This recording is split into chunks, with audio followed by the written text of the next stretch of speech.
China's economic miracle is ending. For 40 years, China shocked the world. A poor country became the factory of the planet. Villages became megacities. Farmers became factory workers. Empty land became skyscrapers, highways, ports, airports, and industrial zones that looked like they had been built by a civilization moving at impossible speed. China did not just grow. China exploded.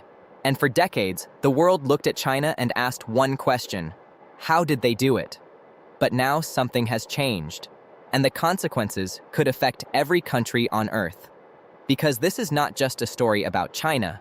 This is a story about the price of your phone, the cost of your clothes, the future of your job, the stability of global markets, and maybe even the next great shift in world power. So watch until the end, because by the time this video is over, you may never look at the global economy the same way again. Welcome to Mindful Minds and Money. On this channel, we explain the biggest economic, financial, and geopolitical stories in a simple way, so normal people can understand what is happening, protect their money, and make better decisions for the future. So if you want to understand the world before the world surprises you, subscribe now. Because what is happening in China today may soon arrive at your front door. For decades, China was the miracle economy. Western companies moved factories there because labor was cheap. Chinese workers produced everything from toys to televisions, from shoes to smartphones, from furniture to solar panels. The world wanted cheap products. China gave the world cheap products. The West wanted higher company profits. China gave companies higher profits. Consumers wanted affordable goods. China gave consumers affordable goods. It looked like the perfect system, but here is the uncomfortable truth. The system was never free. Somebody always pays. And now China may be reaching the point where the bill is coming due. For years, China's growth was built on four powerful engines: exports, property, infrastructure, and cheap labor. Exports brought money into the country. Property created wealth for households. Infrastructure created jobs. Cheap labor made China unbeatable. But today, all four engines are under pressure. And when the engines of the world's second largest economy start slowing down, the whole world feels the vibration. Let's start with exports. For many years, China became rich because the world bought Chinese goods. America bought Chinese goods. Europe bought Chinese goods. Britain bought Chinese goods. Africa, Latin America, and Asia bought Chinese goods. China became the center of global manufacturing, but the world is changing. Countries no longer want to depend on one supply chain. Companies remember what happened during the pandemic. Ports closed, factories stopped, ships were delayed, shelves were empty. And suddenly, the world realized something dangerous. Too much of the global economy depended on one country.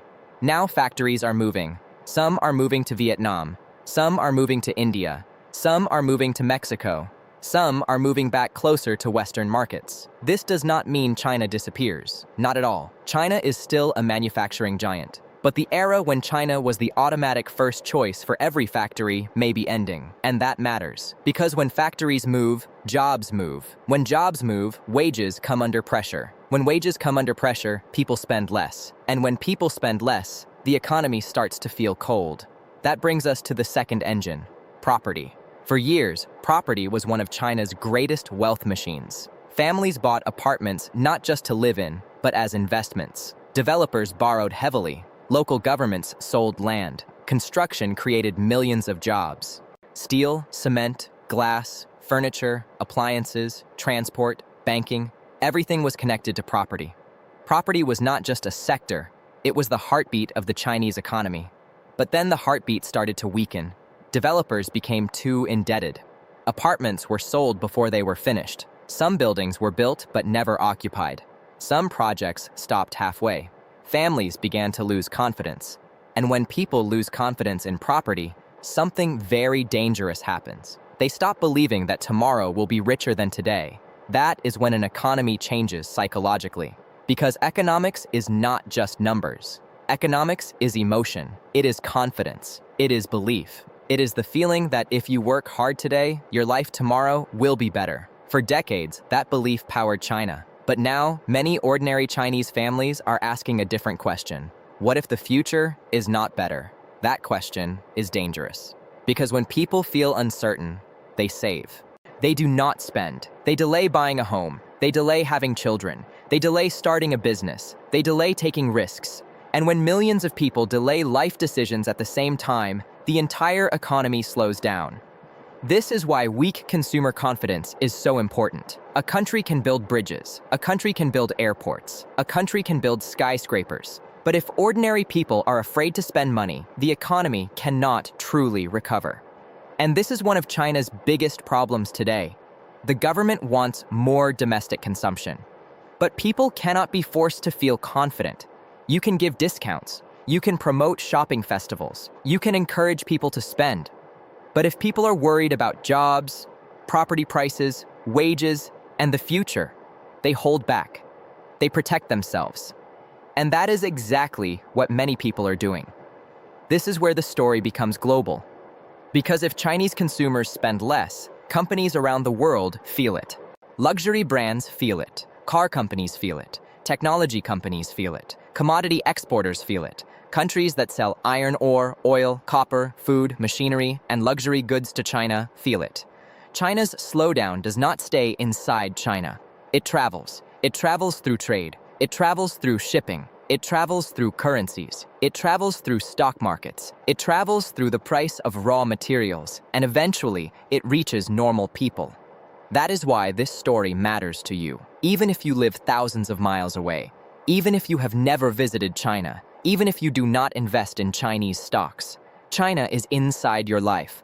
Look around your home, your phone, your laptop, your television, your furniture, your clothes, your kitchen appliances, your tools, your children's toys, your solar panels, your batteries, your car parts. China is not far away. China is in your house. So when China changes, your cost of living can change. Your job market can change.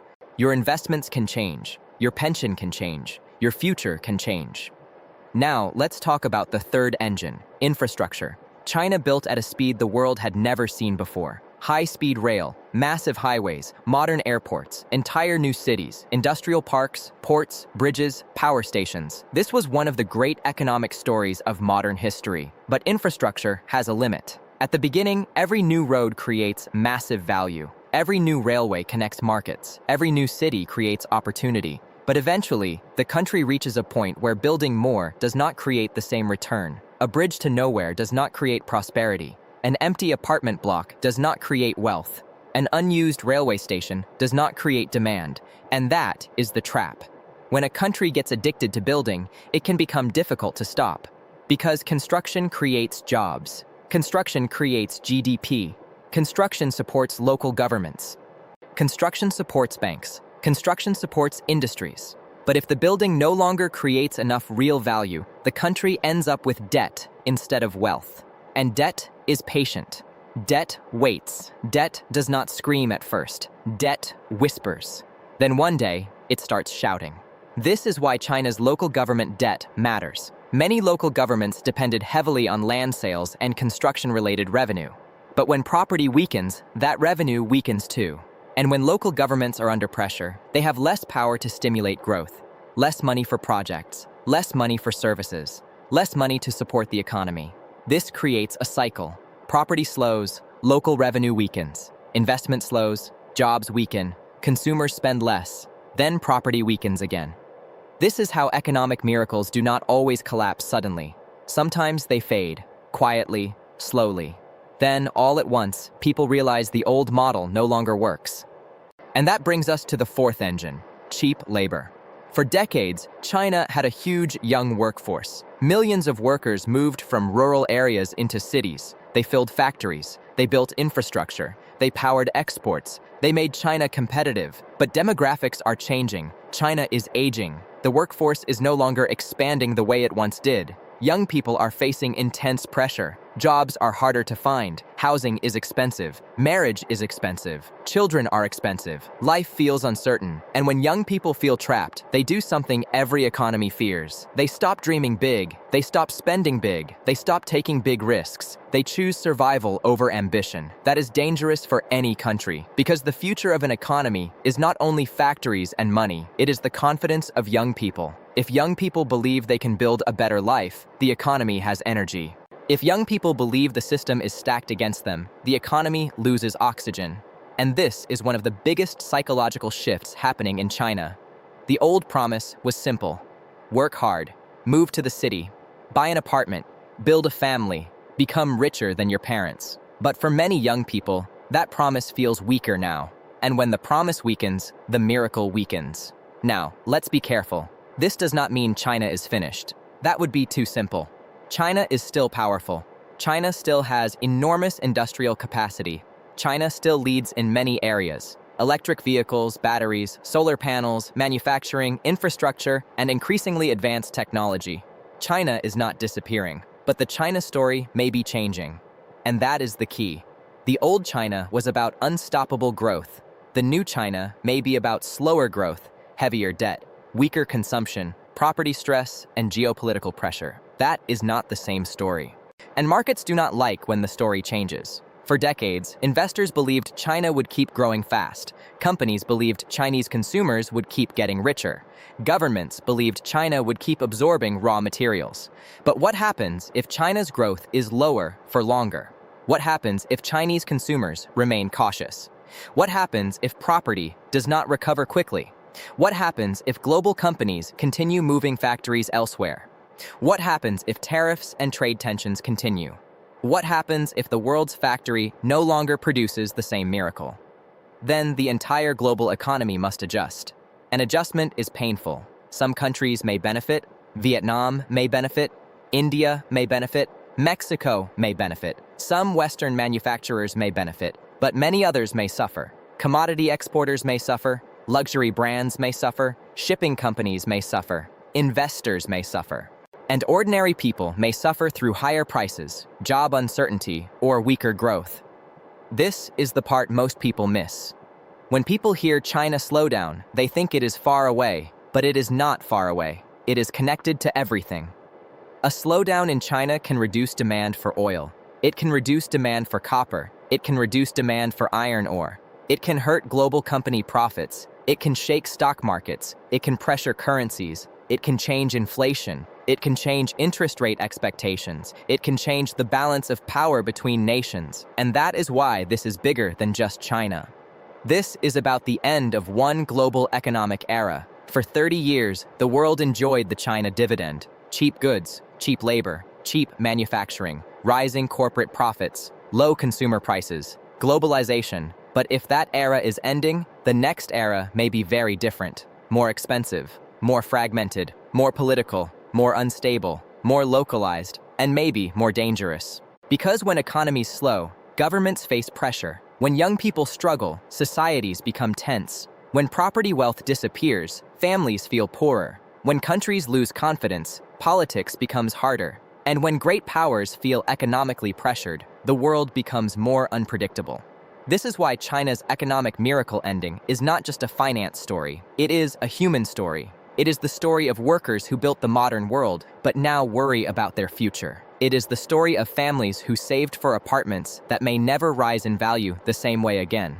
It is the story of young graduates entering a job market that no longer feels unlimited. It is the story of Western consumers who became dependent on cheap products without realizing how fragile the system was.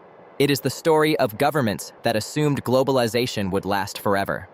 But history teaches us one thing: nothing lasts forever. Not empires, not currencies, not housing booms, not stock market bubbles, not economic miracles. Every miracle eventually faces a test. Japan faced it after its bubble burst. The United States faced it after the financial crisis. Europe faced it after the debt crisis. And now China may be facing its own great test. The question is not whether China will survive. Of course, China will survive. The real question is, what kind of China comes next? A slower China, a more controlled China, a more innovative China, a more isolated China, a more aggressive China, or a China that reinvents itself again? That is what the world is watching. Because if China successfully moves from property and exports to consumption and innovation, the miracle may continue in a new form. But if the old engines fail before the new engines are strong enough, the world could be entering a very difficult chapter. And here's the lesson for normal people. Do not ignore global shifts, because global shifts become personal bills. A factory moving from China to Mexico may sound distant, Until the price of your products changes, a property crisis in China may sound distant. Until it shakes financial markets, a slowdown in Chinese demand may sound distant. Until it affects your pension fund, a trade war may sound distant. Until prices rise at your local shop. This is why financial education matters.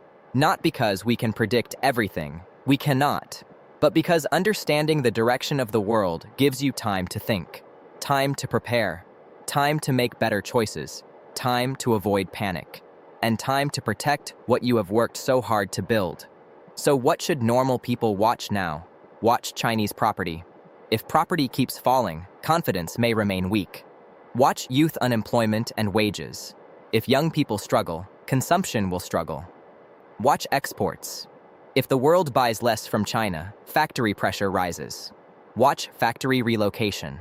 If more companies move production to India, Vietnam, or Mexico, the global supply chain is changing permanently. Watch deflation. If prices keep falling inside China, that may sound good, but it can also signal weak demand. And watch politics. Because economics and politics are now deeply connected. The China miracle was one of the most important economic stories of our lifetime. It lifted hundreds of millions of people. It changed global trade. It reshaped manufacturing. It made products cheaper for the world. It created new billionaires, new cities, new industries, and new ambitions. But now, the miracle is facing its hardest question. Can China continue rising without the same property boom, without the same export dominance, without the same young workforce, and without the same global trust? That question may define the next decade, and maybe the next global crisis. Because when the world's second largest economy changes direction, nobody is untouched. Not America, not Europe, not Britain, not Canada, not Australia, not Africa, not Latin America, not Asia, and not ordinary families trying to understand why life keeps getting more expensive, why jobs feel less secure, and why the world feels more unstable. So the next time someone says China is slowing down, remember this. They are not just talking about China. They are talking about the global economy. They are talking about the end of cheap globalization. They are talking about the future price of goods. They are talking about power. They are talking about jobs. They are talking about your wallet. China shocked the world for 40 years. Now the world may be shocked by what happens when that miracle begins to slow. And the biggest question is this: are we watching the end of China's economic miracle, or the beginning of a completely new world order? Let me know what you think in the comments. Do you believe China will recover and reinvent itself, or do you think the miracle years are already behind us? And if you found value in this video, subscribe to Mindful Minds and Money, because here, we follow the money, we follow the power, and we explain the stories that could shape your future. Stay informed, stay prepared, and I'll see you in the next one.